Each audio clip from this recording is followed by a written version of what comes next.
Hopefulness 2.0, January 5th, 2024. I'm about to make a shake.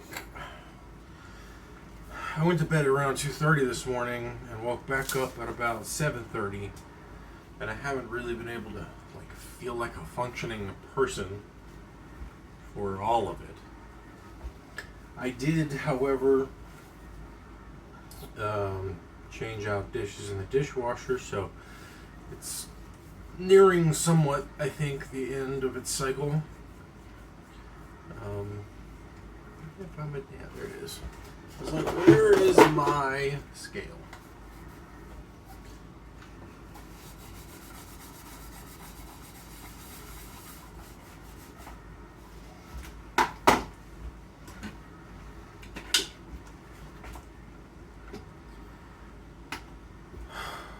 One thing that I've been dreading is the upcoming solar eclipse, because there's a very high probability that I'm going to miss it. And the next one doesn't happen for like another 20 years. Which means if I get to witness a solar eclipse, total solar eclipse in this country. Now, I could potentially travel somewhere else for another one. But what's the fucking likelihood of that? If I'm having a hard time traveling within my country to see a solar eclipse, how the fuck am I gonna travel cross country to see a total solar eclipse? And it's not like the annular solar eclipse like we had this, earlier at the end of last year. That one is a different solar eclipse. It's not technically a total solar eclipse. A total solar eclipse is one where the moon completely occults, as it is called, the sun. It crosses in front of the sun, completely blocks it out. At just the right angle and range and everything that you can see the coronal halo.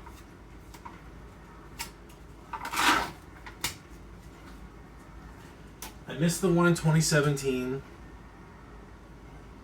because I had just got out of jail, and prepping to go to Oregon wasn't really a thing that I could have done at that point. Because what a lot of people don't understand, rather, is that going to jail is costly. It's still not free. People talk about, you're getting, 3 hots and a cot.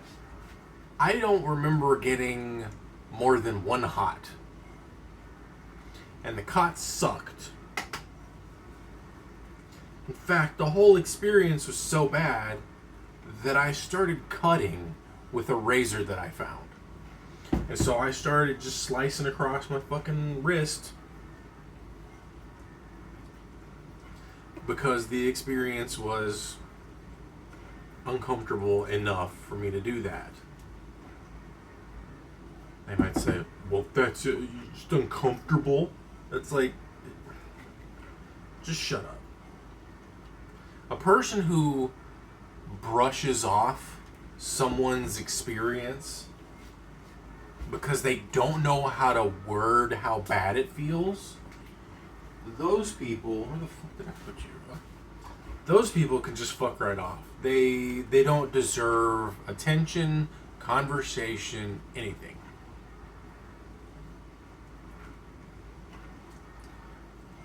Because those people don't give a shit about you as a person.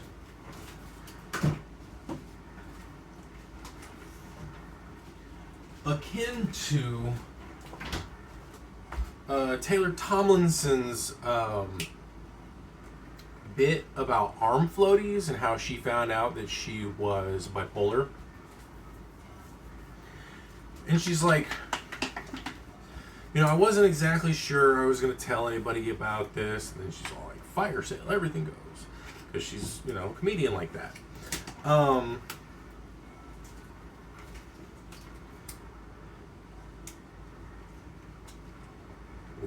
it's nice and thick. I'm making a mess. And she's like, the people who don't care about your mental diagnosis, basically, they don't care whether or not you live or die. So, fuck them. And I agree. It's like, if a person doesn't care about your well-being, be that discomfort, whatever, they basically don't give a shit about you as a human, so they can just fuck off. It's the first time tasting this one. Tastes like sour cream, and it's good.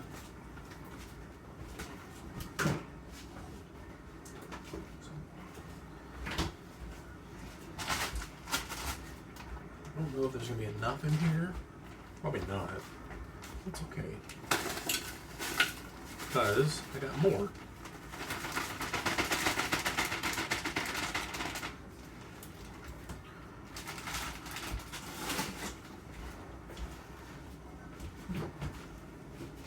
Alright.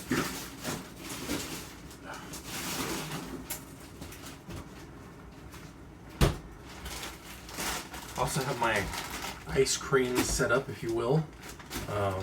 Show you.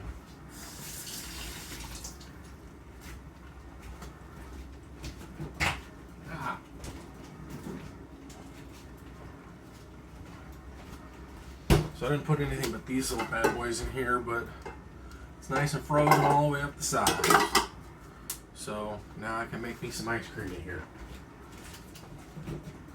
Probably do that today or tomorrow. But yeah, since I barely make enough money right now, $9.98, so I still need to put in like 50. I don't like these bags because like the seal is down here, and that's just awkward for like pouring and everything else.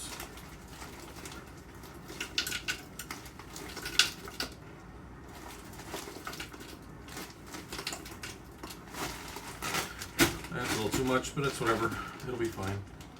And then trying to reseal it, it's a strict, like, it didn't even reseal.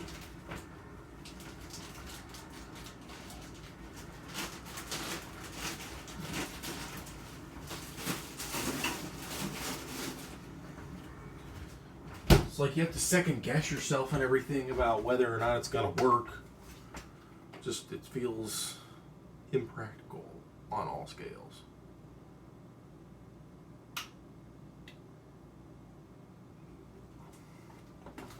Some heavy cream. But anyway, it's also good that I kind of overfilled it with the veggies, or not veggies, because that would be terrible. The cream and stuff, because then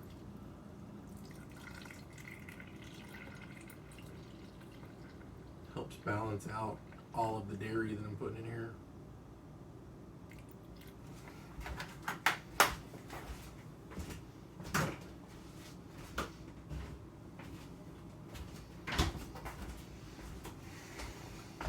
That I should do, but I've not done yet. Pinch of salt. Pinch of salt makes pretty much everything taste better. Okay. Alright, it's on its last legs, which is good. Where'd you go? I put it up over here. The dishwashing cycle is on its nearing its end, which is good because then when it's done, I can make some coffee. Because I'm gonna need it.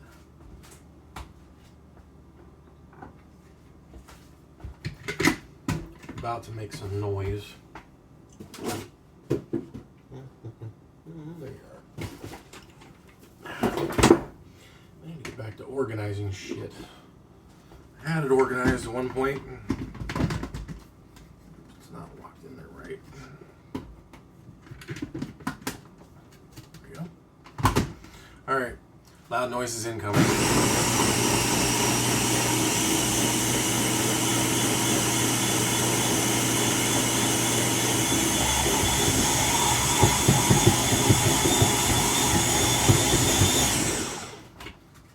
Apparently an earthquake happened earlier. Unbeknownst to me. I didn't feel it. I didn't even know about it until somebody I was talking to on the internet who lives in the LA area, which is pretty big, had mentioned it. Because, like, the only earthquake I felt was one on January 1st. Now, interestingly enough, is that this new earthquake that just happened, roughly the same strength, 4.1, but also relatively similar area too, which is out towards, I want to say it's the Salton Sea. My geography is not great. Comes to California, since, I didn't grow up out here.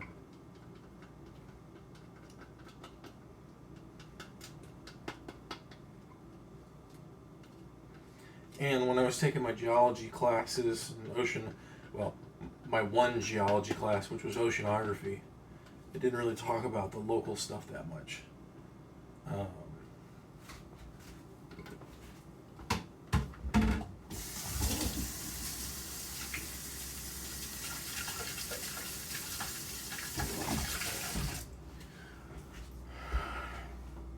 Works out.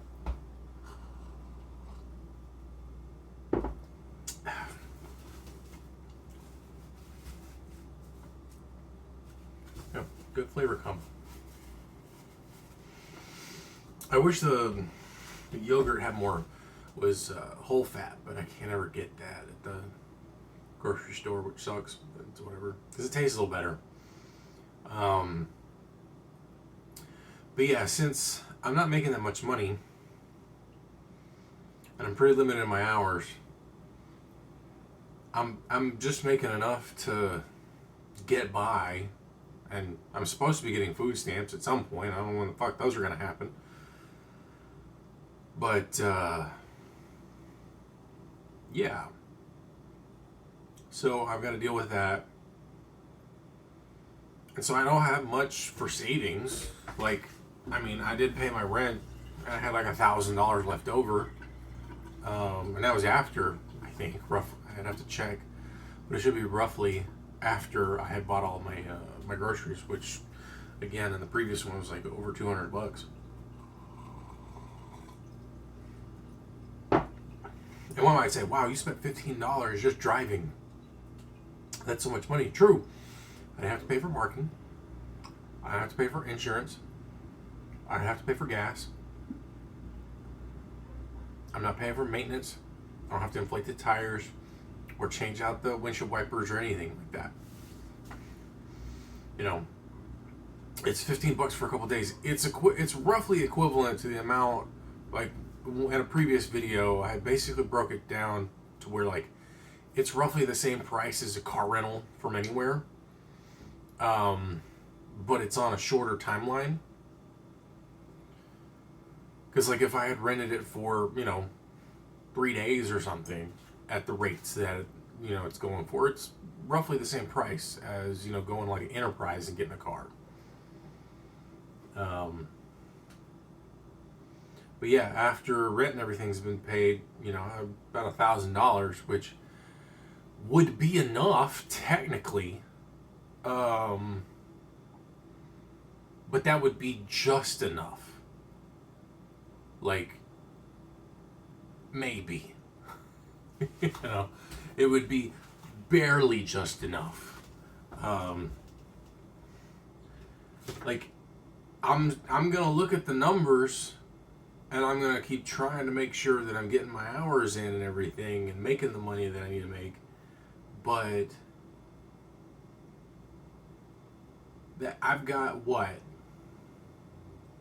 6 paychecks to go. Because I've got all of January, it's 2 per, and then February, and then March. And then February is a shorter month, although this year it has 29 days because it's a leap year. Still though, you know,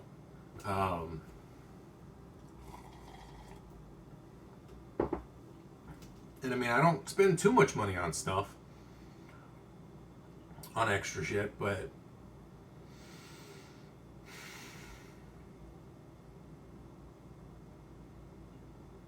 you know, then there's like getting to the airport. Obviously, there's the time and potential money element to that, and yeah, I could be making money while I'm on my, you know, while I'm there in Buffalo. And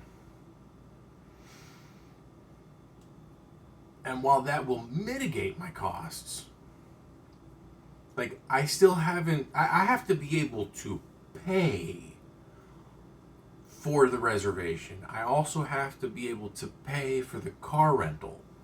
And I gotta, like, they're both at pretty decent rates. Like, combined for like 9 days, it's like $1,100, which is not bad considering, but it's more money than I have. Whereas before, you know, when I made those reservations, I mean, one, I was thinking I was already paying for them. I did pay for the plane ticket already.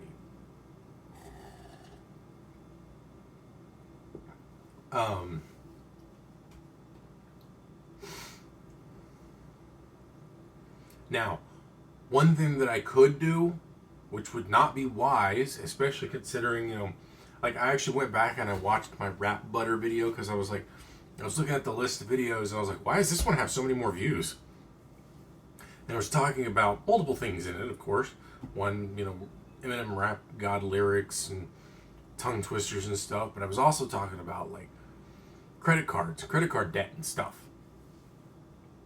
And I'm like, you know, the last thing you want to do is get a credit card and then have a balance at the end of the month. Because that's gonna make you dig your hole faster.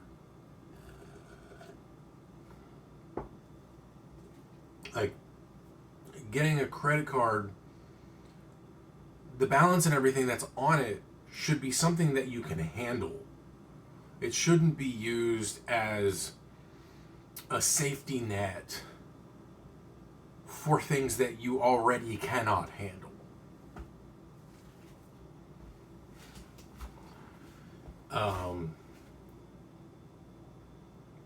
But who knows, I still might do it. I don't fucking know. I've considered getting a loan from the bank. I doubt they'll loan to me because they probably have certain limits and all kinds of other crap. And then, you know, there's agreements, like if you, because here's one of the things that sucks about our whole financial system, just in general, is that when you take out a loan, not only do they not expect you to pay it off early, they basically make you agree not to pay it off early. Because if you pay things off too early, you will be penalized. Because it's not in their favor. If you pay it off too early, they're not collecting interest from you. Whereas, yeah, they might get on your case about, like, paying late and everything, but they kind of don't give a shit because you're still paying. As long as you're paying, they don't care. And that's the point of it all. One might say, well, one shouldn't get a loan for something that they can't afford, blah, blah, blah. It's like that person doesn't fucking understand reality. They just don't. A person who says that does not comprehend the reality of our credit-based system. The thing is, and I'm going to reiterate it because it's, it's from another video, but whatever. Like, credit is your social status score. It is how you can actually amass power. It is a way to amass wealth. But you have to play that game. You are gambling, and yeah, you can totally fumble it, especially if you're not playing the game right. But if you know how to play the game, and then you have enough friends in the right places that help you game that game even more, then you decrease the risk to yourself and increase your profits, quite literally. Like, it's funny, people complain about, like, say, the national wealth, or the national debt, sorry. And they'll bitch, like, why does America owe so-and-so amount of money, or why do we have debt, blah, blah, blah. It's like, bitch, first of all, a lot of American debt is debt it owes to its fucking self. I mean, a lot of people don't even grab that, and they're like, well, why are we fucking allowing that? And it's like, because we're good at paying it back. Like, that's the whole point. Like, there are a lot of bonds. There's very specific terminology that I don't know offhand. But like,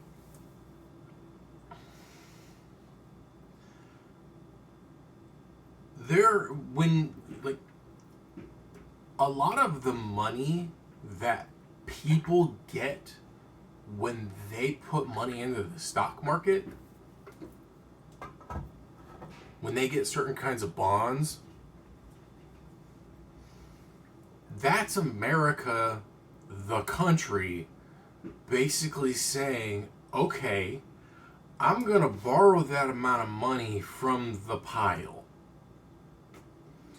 And in X period of time, I'm going to pay it back.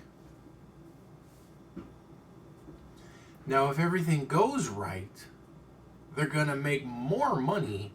So the person that's essentially starting that transaction, they're getting theirs, and then America on top of it's getting theirs and some. And so it's a win-win in that situation. Now, it doesn't always work, but it works more often than not. And so the collective risk-taking increases the overall value over time. It's kind of like going to the grocery store and buying ingredients for stuff that you're going to make in 3 weeks. One might say, why the fuck would you buy all that stuff now when you could just buy it, the day before or the day of? Well, maybe it was on sale. Or maybe because I've budgeted for it. Maybe because I just kind of took it on a lark and I felt like it. Anybody who assumes that all people act 100% pragmatically on all decisions that are financial have their heads up their asses. Because most people don't think like that. That also includes the government and, many entities, hedge funds, banks, etc., that deal in the world of finance. A lot of it is problematic because of how it affects people. And like let's say a hedge fund, for instance, will say, well, I don't care how many it affects because in the end it has a better outcome.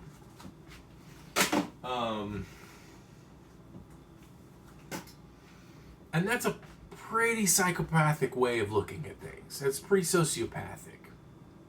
I'm using those interchangeably. Honestly, like, and going into the world of, like, into the nomenclature of psychopathy or psychopathy and sociopathy, a psychopath, per my understanding, is somebody who is like that unwillingly. That is part of who they are on a genetic level. Now, this is not to say that they are simply a victim and must be coddled. It all depends on how they act. One, because it incorporates detachment from reality, and often people who have psychopathological inclinations also, there's a lot of comorbidity with, like, schizophrenia, for instance. Things like delusions of grandeur and stuff like that. Those things tend to overlap a lot. And so a person who suffers from psychopathological traits, they may be also capable of what I will call sociopathological traits, which I feel is more of a conscious effort.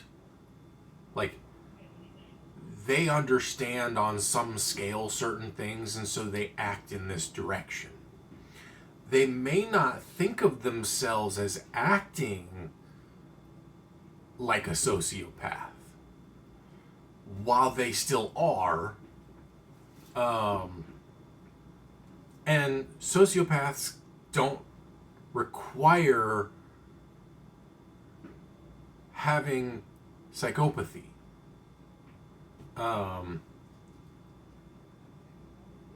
In fact, it's probably that most sociopaths have a complete lack of psychopathological behaviors and or traits. And instead, they probably have something else more closely aligned with narcissism.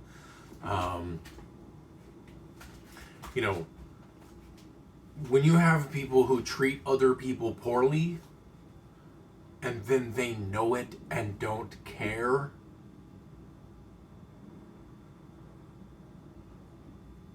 those are the people that we need to excommunicate from society.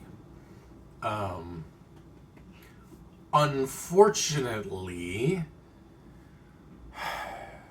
in this country especially, those are the people who get promoted.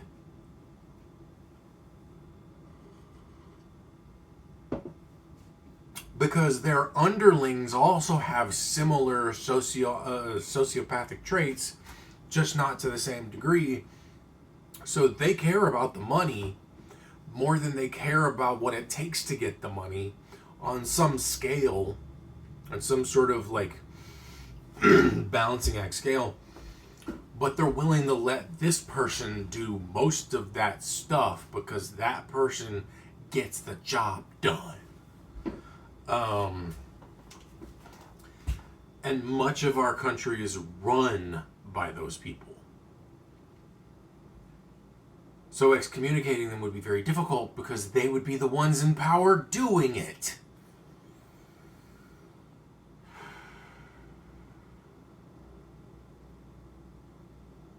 Which is one of the reasons why sometimes I'm like, maybe suicide wouldn't be a problem.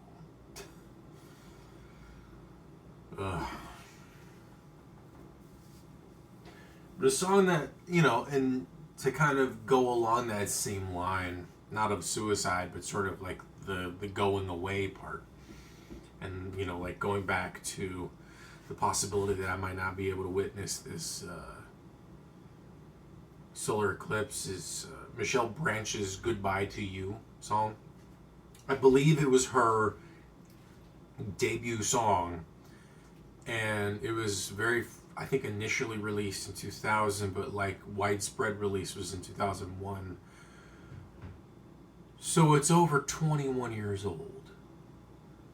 The song is older than she was when it was released.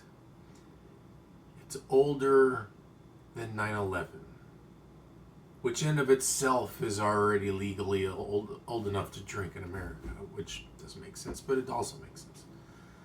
And all of these things I hate because it makes me feel old.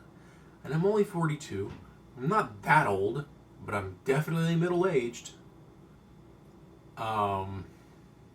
In fact, considering life expectancy in the US for American men, and then considering life expectancy for a man of my weight and various mental dispositions and socioeconomic dispositions and the like, I'm beyond just middle-aged. I'm more like past the halfway point of middle-aged. I got 30 years probably tops, which would probably be too many for me.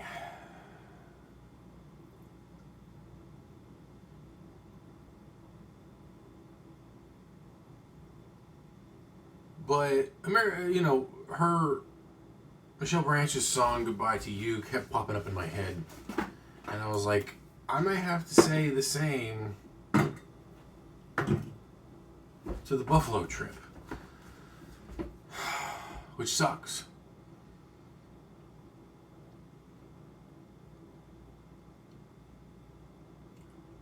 There's not much I can do about it right now. I mean, I'm looking for jobs, but finding and getting a job is not just as easy as saying, hey, what jobs am I getting today? It doesn't work like that. You gotta fill out applications and crap, and then you gotta deal with the communication between, and then you gotta deal with the fucking interviews and their stupid ass questions, and it's like, look, just look at my resume and either decide you can handle someone like that or not, and just move on.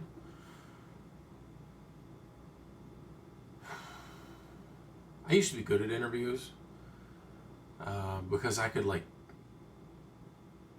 bullshit with people and charm them and stuff. But now that I'm older, and now that they've got new tools that they're using when it comes to asking their dumbass questions, none of which fucking matter.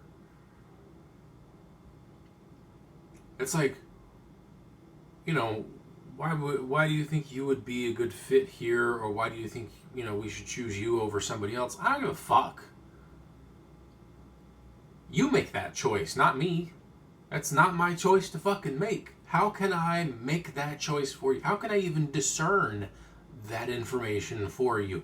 How can I parse that info when I'm missing information? Like, you're the one with the goddamn resumes. You're the one who has talked to other people. You should be able to figure that out. Why are you putting that shit on me? Doesn't make any fucking sense.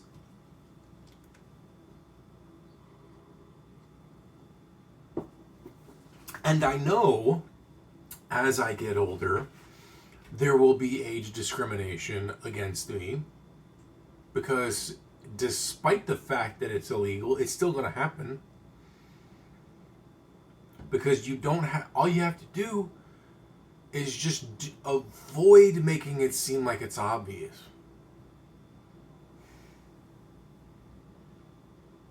The onus is on the victim to claim discrimination.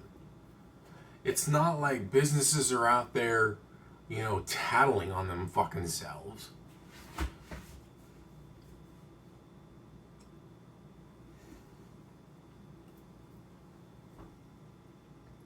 So yeah.